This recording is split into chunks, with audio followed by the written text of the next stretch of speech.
رات کی ٹھنڈی ہوا پرانے شہر کی گلیوں میں آہستہ آہستہ چل رہی تھی۔ آسمان پر آدھا چاند تھا اور اس کی مدھم روشنی مزار کی سفید دیواروں پر پڑ رہی تھی۔ مزار کے صحن میں چند چراغ جل رہے تھے اور ان کی روشنی میں پتھروں کا فرش ہلکا ہلکا چمک رہا تھا۔ ارسلان اس رات کچھ جلدی ہی مزار پہنچ گیا تھا۔ اس کے دل میں عجیب سی بے چینی تھی۔ پچھلے 2 جمعراتوں سے وہ اس لڑکی کو دیکھ رہا تھا جس کے پاؤں میں گھنگرو بندھے ہوتے تھے، مگر آج اس کے دل میں ایک نیا سوال بھی تھا۔ وہ لڑکی آخر ہے کون؟ صحن کے ایک کونے میں ایک بوڑھا فقیر بیٹھا تھا۔ اس کی لمبی سفید داڑھی تھی اور ہاتھ میں ایک پرانا کشکول تھا۔ ارسلان اس کے پاس جا کر بیٹھ گیا۔ فقیر نے مسکرا کر پوچھا، بیٹا تم پھر آ گئے ہو؟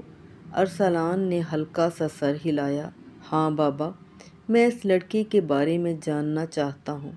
فقیر کی آنکھوں میں ایک عجیب سی چمک آ گئی۔ وہ آہستہ سے بولا، کچھ راز جلدی نہیں کھلتے۔ اسی وقت مزار کے دروازے کے پاس کھڑے 2 آدمی آپس میں بات کر رہے تھے۔ ایک نے کہا، میں نے سنا ہے وہ کسی امیر گھرانے کی لڑکی تھی۔ دوسرا بولا، نہیں، میں نے سنا ہے وہ کسی درویش کی شاگرد ہے۔ تیسرا آدمی بھی بات میں شامل ہو گیا، لوگ کہتے ہیں اس کے دل کو کسی نے توڑ دیا تھا۔ یہ سب باتیں سن کر ارسلان کا تجسس اور بڑھ گیا۔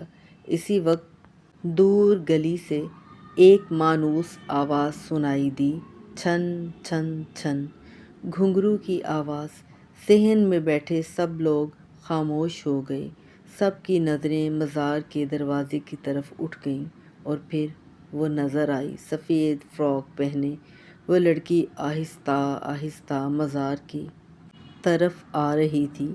اس کے لمبے سیاہ بال ہوا میں ہلکے ہلکے لہرا رہے تھے۔ چاندنی اس کے چہرے پر پڑ رہی تھی۔ اس کی آنکھوں میں ایک عجیب سی گہرائی تھی۔ وہ صحن کے بیچ پہنچی اور رک گئی۔ چند لمحوں تک خاموش کھڑی رہی، پھر اس نے آنکھیں بند کر لیں اور آہستہ آہستہ گھومنے لگی۔ گھنگرو کی آواز پورے صحن میں پھیلنے لگی، چھنن چھنن چھنن۔ اس کا رقص عام رقص جیسا نہیں تھا۔ وہ ایسا لگتا تھا جیسے وہ کسی سے بات کر رہی ہو، مگر وہ کوئی انسان نہیں تھا۔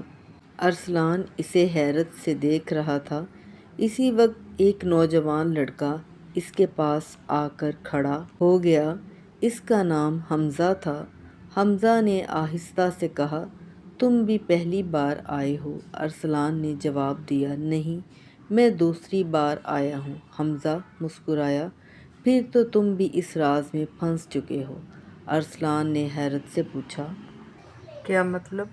حمزہ نے مزار کی طرف دیکھتے ہوئے کہا، جو بھی اسے ایک بار دیکھ لیتا ہے وہ دوبارہ ضرور آتا ہے۔ اسی وقت رقص اچانک رک گیا۔ لڑکی کی نظر سیدھی ارسلان پر پڑی۔